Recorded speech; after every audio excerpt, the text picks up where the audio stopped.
कम से कम 18 से 20 हजार लोग कुत्तों के काटने से मर जाते हैं। 1.5 करोड़ तक लोग कुत्तों के काटने का शिकार होते हैं। हम सब जानते हैं कि अभी डॉग्स को लेके या स्ट्रीट डॉग्स को लेके न्यू कानून बने हैं, नए एक्ट्स आए हैं, ठीक है।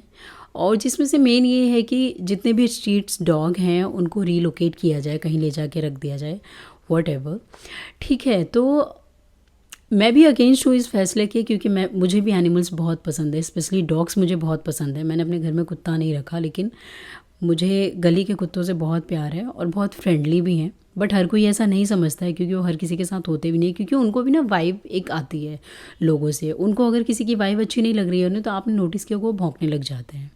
चलिए ये दूसरी बात है। इससे हट के अगर हम कोई बात करें तो मैंने थोड़ा सा रिसर्च किया यार, तो मुझे पता चला कि हर साल कम से कम 18 से 20 हजार लोग कुत्तों के काटने से मर जाते हैं, ठीक है। और हर साल कम से कम 1 से 1.5 करोड़ तक लोग कुत्तों के काटने का शिकार होते हैं, ठीक है। अब मैं इस चीज़ को देखूं यार, तो ये जो नंबर है ना, ये कम नहीं है यार, ये बहुत ज़्यादा है। आप समझ रहे हैं, कुत्तों के काटने से बहुत ज़्यादा है। तो जो लोग प्रोटेस्ट कर रहे हैं बैठ के, मैं उनके भी फेवर में हूँ, क्योंकि यार वो लोग एनिमल्स लवर हैं, मैं भी हूँ, मुझे भी बहुत प्यार है और मैं भी खाना वाना करती रहती हूँ, ठीक है। और जो लोग उनके अगेंस्ट है कि भाई नहीं कुत्तों को हटाओ, हमारे गली में कुत्ते नहीं चाहिए, मैं उनकी भी दुख को समझती हूँ, क्योंकि यार देखो उन्होंने ना अपना परिवार खोया है। अब ये केस कहाँ से स्टार्ट हुआ, ये प्रोटेस्ट और ये सब होना कब से शुरू हुआ? एक लेडी थी जिसकी बेटी डेथ कर जाती है कुत्ते के मरने से, नोएडा की बात है, इतना डिटेल में एक्सप्लेन नहीं कर पाऊँगी। वहाँ से वो चीज़ें स्टार्ट होती है कि नहीं इस कुत्ते को हटाओ। उसका कहना था कि नहीं इस कुत्ते को हटाओ, हटाओ कुत्तों को हटाओ गली से। मतलब समझ रहे हो यार, एक आपने जब अपना परिवार, कोई जो बच्चा यार अपना खो देना, तो आपको पूरी दुनिया भाड़ में जाए, कुछ नहीं समझ में आता, चाहे आप कितने भी समझदार हो। वो एक ऐसी कंडीशन होती है कि आप कुछ सोच समझ नहीं सकते। और वहीं पे एक दूसरा आदमी है कि नहीं कुत्ता नहीं हटेगा, चलो ठीक है। अच्छा अभी क्या है, एक और केस मैंने सुना था जिससे मुझे भी बहुत बुरा लगा था यार, कि एक ब्लिंकिट वाला या फिर जोमेटो वाला, मुझे ज़्यादा आइडिया नहीं है, वो जा रहा था डिलीवरी करने और कुत्ता उसके पीछे भागा, जिसकी वजह से वो डर के गिर गया। और उसने चश्मा पहना हुआ था, चश्मा उसके आँख में चुभ गया और ऐसे उसकी आँख चली गई। क्या पता यार वो इंसान एक घर का ऐसा मेंबर हो जिस पे पूरी फैमिली डिपेंड हो, जिस घर की रोजी रोटी सिर्फ उसकी वजह से चलती हो। तो अब थोड़ा डीपली जाके सोचो तो ये भी सही है यार, जो लोग अपना परिवार खो रहे हैं उनको कुत्ते नहीं दिखेंगे भाई, उनको अपना परिवार दिखेगा जिसको उन्होंने खोया है। तो मैं दोनों की ही दुविधा को समझती हूँ, बट इसमें अगर कोई गलत है तो वो है गवर्नमेंट और वो है आपका जज, ठीक है, जिसने भी ये फैसला लिया है, जो मुझे भी बहुत अच्छा नहीं लगा। आप क्या इसका तीसरा वे नहीं निकाल सकते? अच्छा एक चीज़ और, जो गली के कुत्ते होते हैं ना, पहले के टाइम पे क्या होता था ना, हम उनको खाना देते थे, पानी देते थे, हर टाइम पे हम लोग आपस में ही एरिया के लोग ही मिलके उनका ध्यान रख लेते थे, तो इतनी चीज़ें नहीं होती थी। आजकल के कुत्तों का क्या हो रहा है कि ना उनको खाना देना अलाउ है, ना उनको पानी देना अलाउ है। कोई थोड़ा होता भी है कि यार दे देता है तो लोग कंप्लेन करने लग जाते हैं। ऐसा तो मेरे साथ बहुत हुआ है कि मैं खाना देती हूँ और ग्रुप में मैसेज आ जाता है सोसाइटी के कि खाना क्यों दिया जा रहा है, कुत्तों को इन्वाइट किया जा रहा है। मतलब बुलशिट यार। तो ये चीज़ें बहुत होती है, तो लोगों ने कुत्तों को खाना देना बंद कर दिया है, पानी देना बंद कर दिया है। गर्मी इतनी है यार, तो आप सोचो कि हम एक दिन का नॉर्मल अपने मर्जी से फास्ट रखते हैं, तो रात तक हमारा दिमाग इतना ख़राब हो जाता है, सर दर्द होने लगता है यार, हम नहीं रह पाते हैं यार। और वो तो बोल भी नहीं सकते यार, ना उनको कोई खाना दे रहा है ना पानी दे रहा है, बस ऐसे ही कीड़े लग रहे हैं उनको, बीमारियाँ हो रही हैं। मतलब क्या यार, क्या लाइफ है उनकी।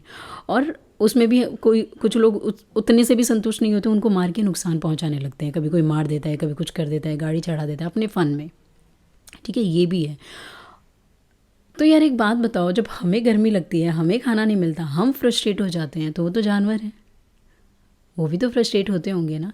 और उसी फ्रस्ट्रेशन में क्या होता है कि वो काटते हैं, लोगों को नुकसान पहुँचाते हैं, क्योंकि यार नहीं उनको समझ है कि हम चाहे हम पर कुछ भी बीत रहा है, हमें दूसरों का नुकसान नहीं करना, उनको इतनी समझ नहीं है। तो ये चीज़ें हो रही हैं, लोग ये नहीं समझ रहे हैं। तो क्या जज या गवर्नमेंट ये फैसला नहीं ले सकती थी कि यार उनको एक प्रॉपर 2 टाइम पे इनकी तरफ से ही 2 मील प्रोवाइड की जाए, सुबह या शाम? सुबह या शाम या दोपहर, कोई भी 2 टाइम आप उनको मील प्रोवाइड करो। जगह जगह पे उनके लिए जैसे गाय के लिए वो नाद बनते थे ना, वैसे उनके लिए भी बनवाओ कि वो आके खाएं पिएं, अपना पानी पिए, जाएं, सोएं। शेड बनवा दो कहीं वो बैठ के आराम कर पाएँ, क्योंकि घरों के सामने बैठते हैं तो लोग भाई मारते हैं। मैंने देखा है उनको और मुझे बहुत गुस्सा आता है उस चीज़ को देख के कि इतने निर्दयी कैसे हो सकता है यार कोई। ठीक है, तो ये भी एक सोल्यूशन है ना, ये भी तो सोल्यूशन निकाला जा सकता था, लेकिन नहीं, उनको रीलोकेट करना है। उनके भी राइट्स हैं भाई, वो बोल नहीं सकते। अगर वो बोलने वाले होते ना तो तुम्हें नोच खाते हैं। ठीक है, चलो अच्छा, ये रूल बनाया, ये एक्ट लाया आप, ये भी मैं समझती हूँ, बट मुझे ये बताओ कि क्या ये सबसे ज़्यादा बड़ी प्रॉब्लम है हमारे कंट्री में स्पेशली? नहीं ना यार। मैं रात को 11 बजे घर आती हूँ, लोग कमेंट करके जाते हैं, लड़के उल्टा सीधा बोलते हैं, खड़े होके वेट करते हैं कि मैं कहीं उस टाइप की लड़की तो नहीं हूँ। और गाड़ी ऐसे सामने से लेके जाते हैं, लाइक दिमाग ख़राब हो जाता है। मतलब परेशान करना। मेट्रो में जाओ, इतने घटिया लोग यार घूरते रहते हैं। बस में जाओ, लाइक हम जैसी मिडिल क्लास लड़कियां यार, मैं तो मेट्रो से सफ़र करती हूँ, बट मैं उन लड़कियों के बारे में भी सोचती हूँ जो बस से ट्रैवल करती हैं और उनको इतनी चीज़ें झेलनी पड़ती हैं कि मतलब उनको टच करके जाया जा रहा है, उनसे चिपका जा रहा है, उनको ये चीज़ें की जा रही है। अच्छा, लड़कियां बोल देती हैं ना तो 100 आदमी खड़े हो जाते हैं कि इनका तो यही काम है, इल्ज़ाम लगाते हैं। बट नहीं यार, लड़की अपने बारे में कभी ये चीज़ें झूठ नहीं बोलेगी। वहाँ वो होती हैं 100 में से 1, आई अग्री, बट ऐसा नहीं होता है। ठीक है, चोरियाँ हो रही हैं, इतने क्राइम्स हो रहे हैं यार, इतने क्राइम्स हो रहे हैं कि हद से ज़्यादा। तो ये प्रॉब्लम का सोल्यूशन, और इनके लिए आपको कोई एक्ट नहीं निकालना। ये धरे के धरे इतने फाइलें बंद है, इतनी सारी चीज़ें हैं, उस पर आपको ध्यान नहीं देना। सोल्यूशन निकालने की बजाय आपने उनको वहाँ से हटाना ही सबसे बेहतर समझा। आप तो बड़े क्रूअल हो जज साहब, बहुत ही ज़्यादा। आप जैसा तो क्या ही बोलूँ मैं। आप जज की कुर्सी पे बैठने के लायक नहीं हो, मैं तो इतना बोलूँगी। मुझे, क्योंकि मुझे भी बहुत गुस्सा है, मैं प्रोटेस्ट में शामिल नहीं हो सकती, बट हाँ मैं यहाँ पे ज़रूर बोलूँगी। ठीक है, एंड उन सारी प्रॉब्लम्स का सोल्यूशन निकालो ना यार। और मुझे यार दोनों ही फैमिली से, मतलब जो प्रोटेस्ट कर रहे हैं मैं उनकी तरफ भी हूँ, और वो फैमिली जिन्होंने अपना खोया है बहुत कुछ, मैं उनके लिए भी बहुत दुखी हूँ कि वो भी अपनी जगह पे राइट हैं। जब आपके परिवार जाता है तो आपको दुनियादारी, फलाना ढिमकाना, ये सब नहीं दिखता। आपको सिर्फ एक चीज़ दिखता है कि मेरा बच्चा गया है, मेरा बाप गया है, मेरा भाई गया है, मेरी माँ गई है, मेरे घर का एक परिवार गया है, यही दिखता है। तो मैं यही बोलूँगी यार कि आप लोग भी ना, जो प्रोटेस्ट कर रहे हैं और जो नहीं कर रहे हैं, जो अगेंस्ट हैं और जो फेवर में हैं, दोनों ही लोग, दोनों ही समाज के लोग काइंडली इस पे सोचें और फिर सोच समझ के अपना तरीका देखें यार। क्योंकि शुरू से हमारी कंट्री में कोई कानून बस नाम के लिए कुछ फॉलो नहीं होता, कोई उनको वो नहीं करता है। तो आप अपना दिमाग लगाएं यार, कानून पे या गवर्नमेंट पे इतना भरोसा मत करें, उन पे इतना डिपेंड मत हो किसी भी चीज़ के लिए। मैं तो ये कहूँगी, बाकी आपकी मर्ज़ी है। Thank you.